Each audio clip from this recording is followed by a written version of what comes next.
Hello বন্ধুরা, কেমন আছো সবাই? তো আজকে আমরা গিয়েছিলাম কোথায় জানো? আজকে গিয়েছিলাম হচ্ছে কাত্তানি পুজো দেখতে নারকেলবাড়িয়া। তো ইচ্ছা ছিল যাওয়ার হচ্ছে মাগুরা, ওখানে বিশাল আকারে কাত্তানি হয়। তো ওখানে আর যাওয়া হয়ে ওঠেনি।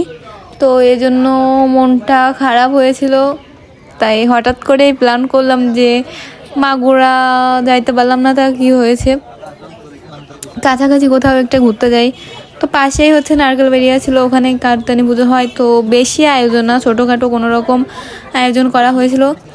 তো আমরা এই জন্য বেরিয়ে পড়েছিলাম, দুটো যা, আমি, তারপর দেবর দুটো, দাদু, আমার বর, সবাই মিলে বেরিয়ে পড়েছিলাম। তারপরে হচ্ছে গিয়ে দুজন বসে পড়লো, কিছু একটা খাবে প্ল্যান করছে। তারপরে ওই পাশে হচ্ছে গ্রিন রুমে হচ্ছে একজন বসেছিল, নাম হচ্ছে শ্যাম্পুটুকু। তো ওখানে আমরা যাচ্ছি তাকে দেখার জন্য, আমি আগে কখনো দেখিনি। তো উনি নাকি হচ্ছে অনেক অভিনেত্রীর গলা নকল করে কথা বলে, গান গায়। তো শুনেছি আমি, কিন্তু এই যে ফার্স্ট তাকে আমি দেখলাম। তো সে হচ্ছে গ্রিন রুমে বসে লুচি আর ডাল খাচ্ছিল, তার প্রোগ্রাম রয়েছে একটু পরেই। তাই তারপরে ওনার খাওয়া দেখে আমাদেরও খিদে পেয়ে গিয়েছিলো, এই জন্য আমরা চলে গিয়েছিলাম কিছু একটা খেতে। তো যে দেখলাম ফুচকা, মুড়ি মাখা এগুলো উঠেছিল। তো প্রথমে হচ্ছে মুড়ি মাখা টেস্ট করলাম। তো মুড়ি মাখাটা অনেক ভালোই ছিল। তো আমরা নবমীর দিন গিয়েছিলাম, ভিডিওটা হচ্ছে একটু লেট হয়ে গেল দিতে দিতে, একটু ব্যস্ত ছিলাম। তারপরে হচ্ছে এই যে সোনপাপড়ি, তারপরে বিস্কিট, তারপরে লাল পানি না, ওটা হচ্ছে চা। সবাই মিলে একটু চা খেয়ে নিলাম।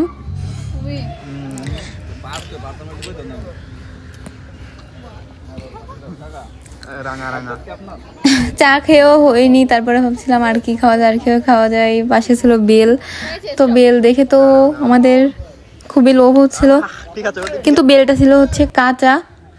তো প্রথমে কেউই কিনে দিতে চাচ্ছিল না, তো আমরা অনেক জোর করেই কিনলাম বেল। তো বেলটা সত্যি সত্যি বেশি একটা টেস্ট না, তো তাও মিথ্যা কথা বলেছিলাম, হ্যাঁ ভালো ভালো মিষ্টি। এটা হচ্ছে আমাদের দাদু। তারপরে আমি টেস্ট করলাম, তো আমাকে আমার বর বলছিল যে কীরকম, বললাম তো কাঁচা বেল খাওয়া লাগবে না। তো আমি বললাম ভালো টেস্ট, কী বলবো আর।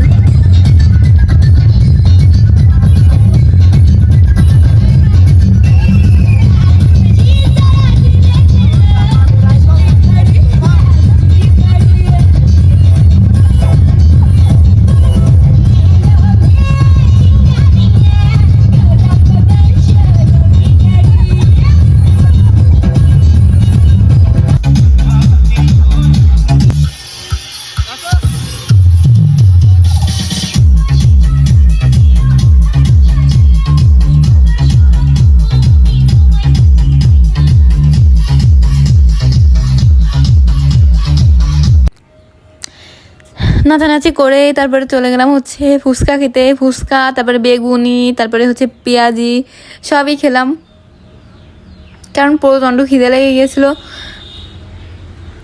তো দেখো ছোটো মনুও ছিল সাথে, ও তো কিছুই খাবে না, একটা ফুচকা খেয়ে আর কিছু খেতেই যাচ্ছিলো না। তো আমরাই খেতে বসে গেলাম। এখানে বেগুনিটা সেরকম টেস্ট না, কিন্তু ফুচকাটাও অনেক টেস্ট ছিল। তারপরে একটু বাজারে গেলাম, বাজারে কি সেরকম বেশি একটা বাজার বসিনি, অল্প কিছু মালামাল ছিল ওখানে। তো সেটাই আমি দেখছিলাম, দেখে কিছুই ভালো লাগেনি, কিছুই কিনিনি ওখান থেকে। তারপর বাড়ি চলে আসলাম, দেখো বাড়ির অবস্থা। তো এই পর্যন্ত, টাটা, বাই বাই।